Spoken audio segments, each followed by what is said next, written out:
आज के जूरिस्प्रूडेंस के क्लास में हम सब डिस्कस करेंगे एनालिटिकल स्कूल ऑफ लॉ। जैसा कि हम सभी जानते हैं कि जूरिस्प्रूडेंस में there are various schools like natural school of law, historical school of law, sociological school of law, analytical school of law, realistic school of law etcetera. ऐसे circumstances में आज हम लोग डिस्कस करेंगे एनालिटिकल स्कूल्स को। Analytical school आज के समय में बहुत ही रेलेवेंट है, क्योंकि प्रेजेंट सिचुएशंस में जो भी लॉ के जो प्रिंसिपल्स अप्लाई हो रहे हैं बेसिकली एनालिटिकल स्कूल पर ही बेस्ड हैं।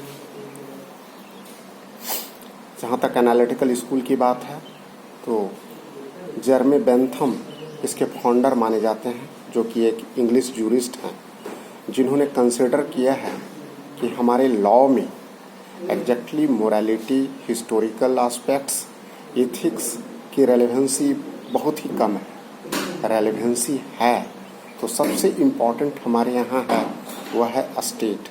It means relationship between state and people. यह एक मोस्ट इम्पॉर्टेंट एस्पेक्ट है, जिसमें यह बताया गया है कि law is treated as a command of the state. That's why the school is also called imperative school. Imperative, it means which is command in nature.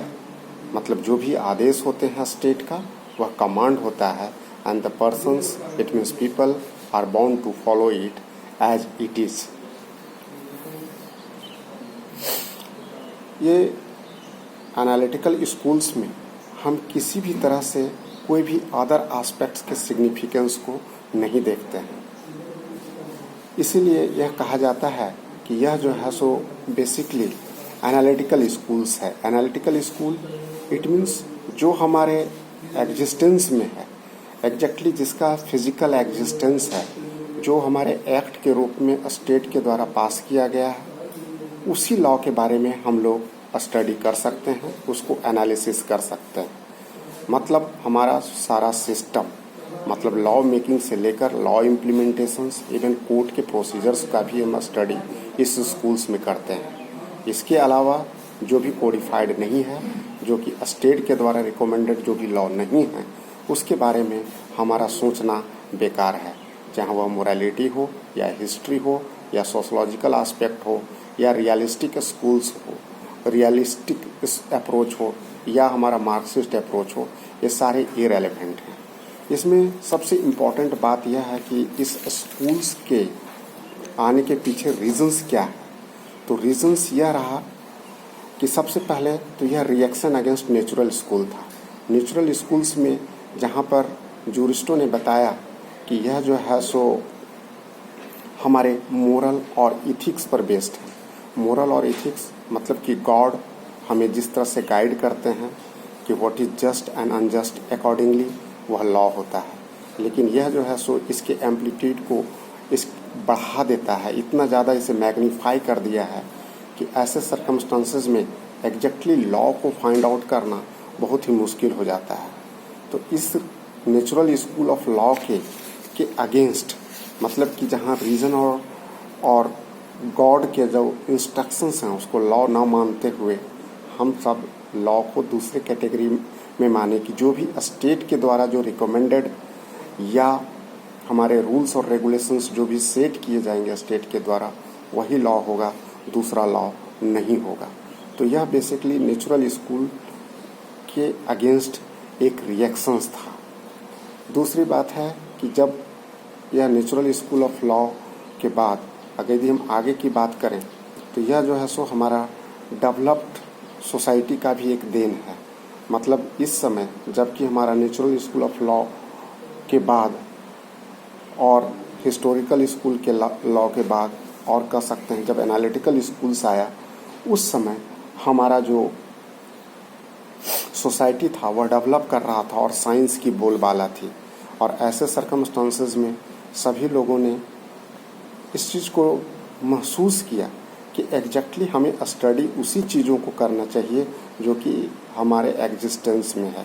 जिसका एग्जिस्टेंस नहीं है, जिसको हम परसीव नहीं कर सकते, जिसको हम देख नहीं सकते, तो वैसे एब्स्ट्रैक्ट चीज़ों का स्टडी बेकार है। तो हमारा आज एब्स्ट्रैक्ट रूप, हमारा जो सब्सटेंशियल रूप में जो अवेलेबल है वह है हमारा law which is made by the state, जो कि कोडिफाइड फॉर्म में है। और सबसे बड़ी रीजंस जो इस स्कूल के डेवलपमेंट्स के पीछे था वह था पॉलिटिकल रीज़न। पॉलिटिकल रीजंस कहने का मतलब यह था कि एग्जैक्टली इस स्कूल का डेवलपमेंट हमारे यहाँ इंग्लैंड से शुरू हुआ, जिसमें कि जर्मी बेंथम इसके फाउंडर माने जाते हैं और ऑस्टिन ने उस थ्योरी को और आगे बढ़ाया। तो इस स्कूल का डेवलपमेंट्स के पीछे जो रीजंस था, चाहे वह कैल्सन हो, हार्ट हो, बेंथम हो, ऑस्टिन हो, सभी जो है सो कह सकते हैं कि पॉलिटिकल फैक्टर से गाइडेड थे। पॉलिटिकल फैक्टर का मतलब यह था कि उस समय सारी दुनिया में इंग्लैंड का शासन था और ऐसे सर्कमस्टांसेस में एक ऐसी थ्योरी का एक्सपेक्टेशंस था जो कि दुनिया उसे एक्सेप्ट करे और उनको शासन चलाने में भी दिक्कत ना हो। मतलब अगर यदि हम रीजन पर छोड़ देंगे, जस्ट और अनजस्ट डिसाइड करने के लिए जनरल पब्लिक को छोड़ देंगे, तो it was very difficult to run a particular state. ऐसे सर्कमस्टांसेस में they have given a view which was basically it was supporting to the view of England. वह क्या था कि कोई भी मोनार्क या कोई भी स्टेट के अगेंस्ट किसी भी तरह के अपने व्यू नहीं दे सकते। स्टेट एक फुल एंड फाइनल अथॉरिटी होगा, जो वह लॉ देगा, जो वह लॉ बनाएगा, जो वह कोडिफाई करेगा, उसी को लोगों को मानना पड़ेगा और वह उसे मानने के लिए बाध्य हैं। वह नहीं मानेंगे तो उसके लिए उसे पनिशमेंट दिया जा सकता है। यदि वह रीजन और हिस्ट्री और सोशोलॉजी पर इसे छोड़ दिए होते तो आज के समय में, उस समय में इंग्लैंड का शासन बहुत ही मुश्किल हो जाता। तो वह अपने शासन को और स्मूथ बनाने के लिए इस तरह के अप्रोच को अडॉप्ट किया गया और वहाँ के जुरिस्ट ने इस तरह का व्यू भी दिया, जो कि इसके मेन कॉज हुए हमारे इस स्कूल के डेवलपमेंट्स के। इस स्कूल्स का जो बेसिक कंसेप्ट यह है कि law is a product of state. इसमें ना तो कोई हमारा रीज़न होता है, ना हमारी मोरालिटी होती है और ना कोई सोशल एस्पेक्ट्स होता है, और ना ही यह किसी भी तरह से गॉड के द्वारा गाइडेड होता है। यह प्योर स्टेट मेड लॉ है और स्टेट जिस चीज़ को भी डिसाइड करेगी कि क्या लॉ होना चाहिए, क्या लॉ नहीं होना चाहिए, क्या जस्ट है, क्या अनजस्ट है, यह जो है सो प्योर जो है सो स्टेट की मोनोपोली है। इस मोनोपोली में कोई भी दूसरा व्यक्ति इंटरफेयर नहीं कर सकता।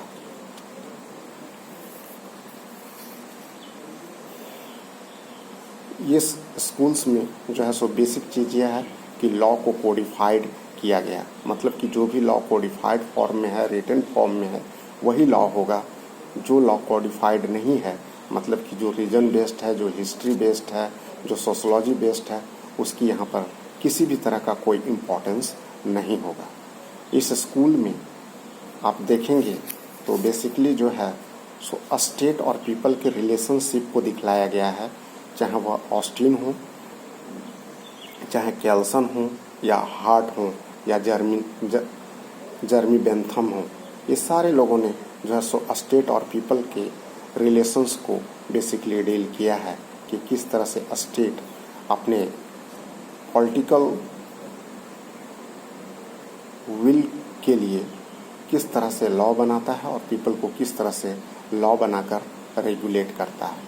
वैसे बेसिकली देखें तो सारे स्कूल्स का, चाहे वो एनालिटिकल स्कूल हो या हिस्टोरिकल स्कूल हो या नेचुरल स्कूल हो या हमारा सोशोलॉजिकल स्कूल, सभी के अल्टीमेट ऑब्जेक्ट्स जो होते हैं वह basically welfare of the people, welfare of the nation होता है।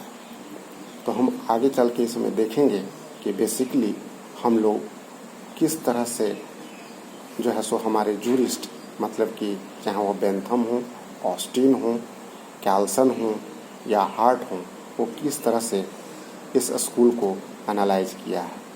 तो आज के समय में आज हम लोग इतना ही आज की क्लास को ख़त्म करते हैं और हमें उम्मीद है कि आप आज के इस एनालिटिकल स्कूल्स को कुछ बेसिक कॉन्सेप्ट्स को समझ पाए होंगे। आगे हम लोग सारे जूरिस्ट के व्यूज़ को जानेंगे तो हमारा कॉन्सेप्ट और ज़्यादा क्लियर होगा। Thank you very much.